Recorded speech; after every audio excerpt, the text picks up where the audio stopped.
really am. This is the only way.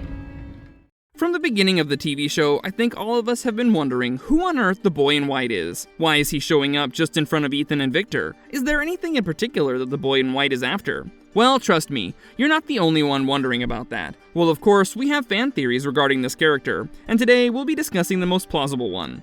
If you're colored curious, then I suggest you keep watching. Before we get into our explanation, we have a very small request. If you like our content, please support us by subscribing to our channel. This is a small click for you, but for us it means a lot. Thank you. Let's begin.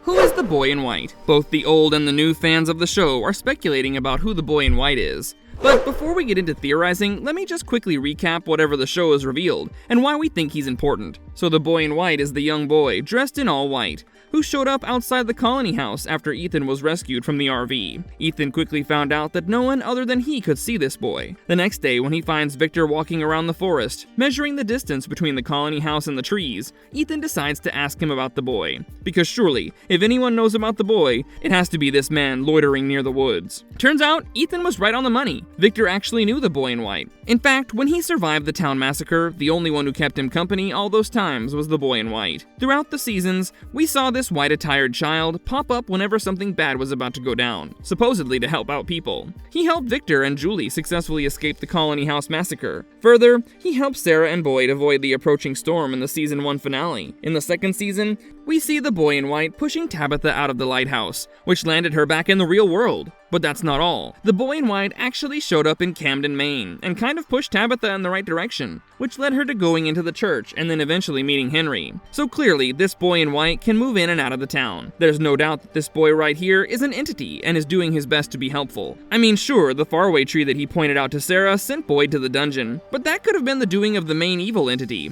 I don't think the boy in white is able to control where the faraway tree takes someone. The one thing that differentiates the boy in white from the other entities that we've seen in this mysterious place is that the boy always tries to help the townsfolk. But now the question is why? We need to get to town. Why does the boy in white help out the townsfolk? The whole theme of the show is good versus bad. This is why a lot of fans feel like maybe the boy in white is here. He's one of the good ones.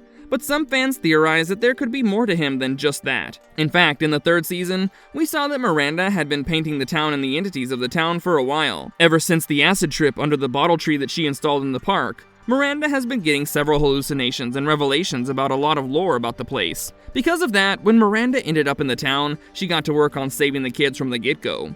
She knew the kids were locked in the tower, and if they are successfully saved, Miranda would be able to save everyone in the town as well. She told Victor and Eloise to stay put in the root cellar the night when she went out to save the kids. Now, we know that Miranda passed away that night, and since the town got massacred, we all assume that she didn't save the kids after all. However, could it be that she managed to save one of the kids out of all the ones trapped there? If we look at the cave paintings, we'll see the 7 sacrificial beds, but there are way more than 7 stick figures drawn around those said beds. Not only that, in the episode where Tabitha gets overwhelmed by all the Ankui kids in the second season, in the credits, we see one of the kids being named as the Ghastly Kids instead of the usual Ghoulish Kids. Now what could that mean? Well, Reddit user ElectricalABs546 had a theory that I'd like to extrapolate on. The user stated in their theory that maybe the boy in white is one of the Ankui kids. Since Victor said the first time he saw the boy in white was after the town massacre happened, maybe Miranda managed to save one of the kids after all.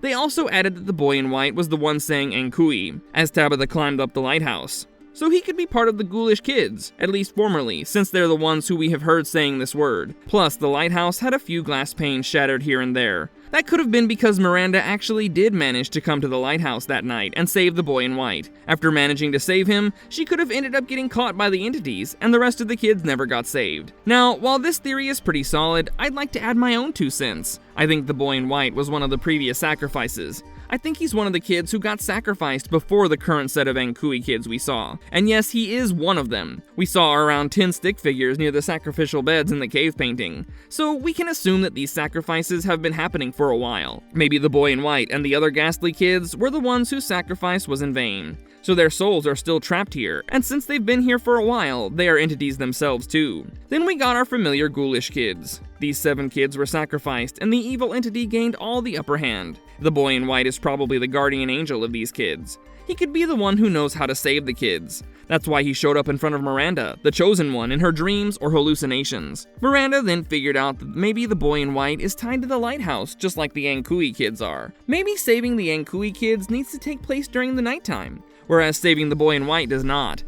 That's why she managed to save the boy in white, who then told her about Christopher's evil plan. That's why she told Victor and Eloise to hide and went out in the dark to save the ghoulish kids. Sadly, before she reached the lighthouse, she got killed by the creatures, and thus never managed to save them. But now that the boy in white is free, he starts showing himself to Victor to take care of the poor boy navigating the scary town. He also shows up in front of Ethan, the son of the next chosen one, Tabitha, and eventually before Tabitha herself. As for revealing himself in front of Sarah, I think he did that because Sarah was with Boyd, and the boy in white wanted to protect Boyd. But as Boyd is more skeptical and probably not as spiritually sensitive, the boy in white could not show up in front of him. He instead showed up in front of Sarah and guided her to safety.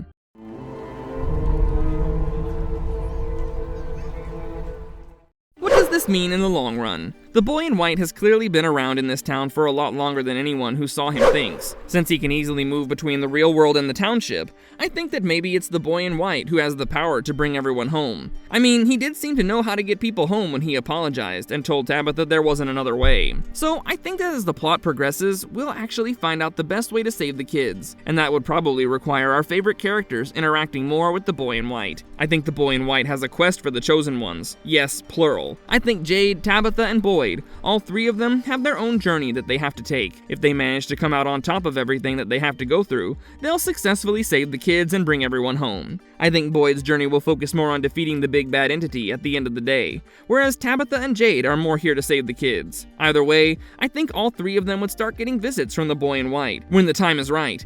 Tabitha believed the mysteries and stopped fighting the visions, and that's when the boy in white showed up in front of her. I'm pretty sure that's how it will go for Jade and Boyd as well. I'm hoping to see Jade's turning point this season. While I think for Boyd to have a change of heart, he would have to be broken down a bit more first. It always gets worse before it gets better, and right now, Boyd's situation is unfortunately getting worse.